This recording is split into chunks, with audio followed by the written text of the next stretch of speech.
നമസ്കാരം. Welcome to Geetha's ഭക്തി ഗീതം. വൺ ഡേ വൺ ശ്ലോകം. Shrimad Mahabhagavatam 955th day. Today 38th sloka of Pradhamaskandam 11th chapter. For details please see the description box.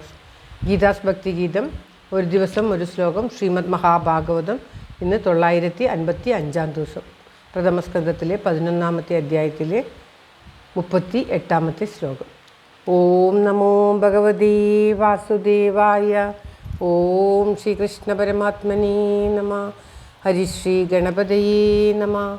അവിഘ്നമസ്തു Shri ഗുരുഭ്യോ നമഃ. ഓം തത്സത്. കൃഷ്ണം നാരായണം വന്ദേ കൃഷ്ണം വന്ദേ വ്രജപ്രിയം കൃഷ്ണം ദ്വൈപായനം വന്ദേ കൃഷ്ണം വന്ദേ പ്രദാസുതം. ശ്രീപരമാനന്ദനാഥനായ അദ്വൈതദീപമായി മോക്ഷേഷു വൃന്ദമന്ദാരമായി കാരുണ്യവാരിധിയായി വിഭൂദേശനാം നാരായണൻ മമ മന്ദത മാറ്റണം. ഓം തത്സത്. ശ്രീമദ് മഹാഭാഗവതം 11ാമത്തെ സ്കന്ധത്തിലെ 11ാമത്തെ അധ്യായത്തിലെ 38ാമത്തെ ശ്ലോകം.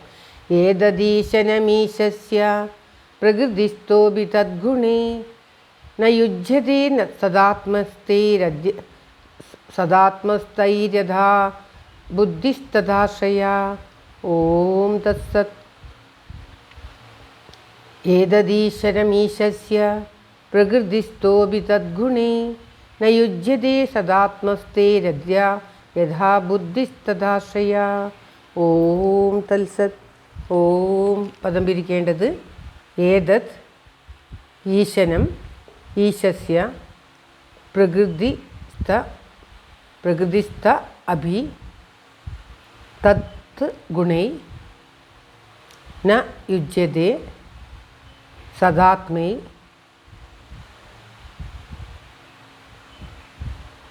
തദാത്മൈ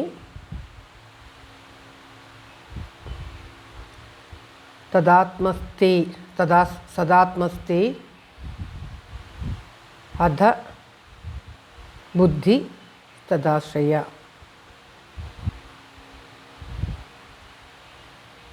ഏതത് ഇത് ഈശസ്യ ഈശ്വരൻ്റെ ഈശനം ശക്തിയാകുന്നു.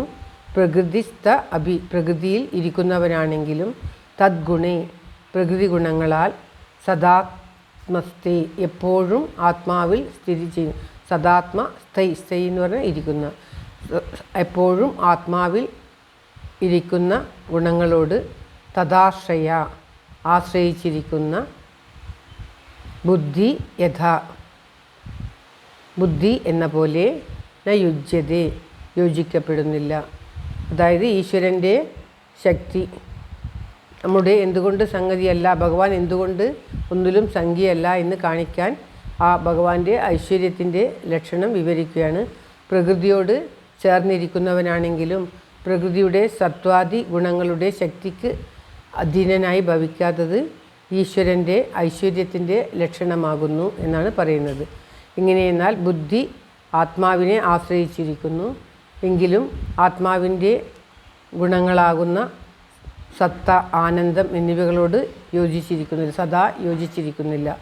യോജിച്ചിരിക്കുന്ന പക്ഷം ഞാൻ ദുഃഖമുള്ളവൻ, ഞാൻ സുഖമുള്ളവൻ, അല്ലെങ്കിൽ ഞാൻ മരണധർമ്മമുള്ളവൻ എന്നിങ്ങനെയുള്ള വിചാരം ഉണ്ടാവുകയില്ല. ബുദ്ധി ആ ആത്മാവിനോട് ചേർന്നിരിക്കാത്തത് കൊണ്ടാണ് നമുക്ക് അപ്രകാരമുള്ള ബുദ്ധി ഉണ്ടാകുന്നത്. അപ്രകാരം ഭഗവാൻ പ്രകൃതിസ്ഥനാണെങ്കിലും പ്രകൃതി ഗുണങ്ങളോട് ചേരാതിരിക്കുന്നത് അദ്ദേഹത്തിൻ്റെ സ്വഭാവമാകുന്നു. അതുതന്നെയാണ് ഈശ്വര തത്വം എന്ന് പറയുകയാണ്. ബുദ്ധി ആത്മാവിനോട് ചേരാത്തത് കൊണ്ടാണ് നമുക്കെല്ലാം ഇപ്രകാരമുള്ള എല്ലാവിധ ആദിവ്യാധി കഷ്ടങ്ങളും ദുഃഖങ്ങളും ഒക്കെ ഉണ്ടാകുന്നത് എന്ന് വ്യക്തമാക്കുകയാണ് ഈ ശ്ലോകം. ആത്മാവിൽ ലയിച്ചു കഴിഞ്ഞാൽ പിന്നെ ഒരു തരത്തിലുള്ള ദുഃഖവും ഉണ്ടാവുകയില്ല. ആത്മാവാണ് സർവസ്വവും എന്നറിഞ്ഞു കഴിഞ്ഞാൽ പിന്നെ എനിക്ക് ദുഃഖം, എനിക്ക് സുഖം എന്നുള്ളതൊന്നും ഉണ്ടാവുകയില്ല. ഞാനെന്നതേ ഉണ്ടാവുകയില്ല. എല്ലാം ആ ആത്മാ മാത്രം, ആ ഭഗവാൻ മാത്രം എന്നുള്ള ചിന്ത നമുക്ക് ഉണ്ടാകും. ഞാനെന്ന അഹങ്കാരത്തോടു കൂടിയാണ് എല്ലാവിധ ദുഃഖങ്ങളും കഷ്ടങ്ങളും ഉണ്ടാകുന്നത്. അഹങ്കാരം ശമിച്ചു കഴിഞ്ഞാൽ ഞാൻ എന്ന സത്ത് മാത്രമായി, ആ സത്തിൽ എപ്പോഴും ആനന്ദം മാത്രമായിരിക്കും എന്നാണ് പറഞ്ഞു തരുന്നത്. അത് നമ്മുടെ ബുദ്ധി കൊണ്ടോ മനസ്സുകൊണ്ടോ അല്ലെങ്കിൽ ഇന്ദ്രിയങ്ങളെ കൊണ്ടോ ഒന്നും തന്നെ സാധിക്കാൻ സാധിക്കുകയില്ല. ആ അനുഭൂതിയിലൂടെ മാത്രമേ, ഭഗവാന്റെ അനുഗ്രഹമാകുന്ന അനുഭൂതിയിലൂടെ മാത്രമേ നമുക്കത് ലഭിക്കുകയുള്ളൂ. അതിനായി ഭഗവാനെ പ്രാർത്ഥിക്കാം. എല്ലാവരുടെയും നന്മയ്ക്കും ആയുരാരോഗ്യത്തിനുമായി പ്രാർത്ഥിച്ചുകൊണ്ട് ഒരിക്കൽ കൂടി ശ്ലോകം. ഏതദീശനമീശസ്യ പ്രകൃതിസ്ഥോപി തദ്ഗുണേ ന യുജ്യതേ സദാത്മസ്ഥൈരഥാ ബുദ്ധിസ്തദാശ്രയാ. ഓം തത്സത്.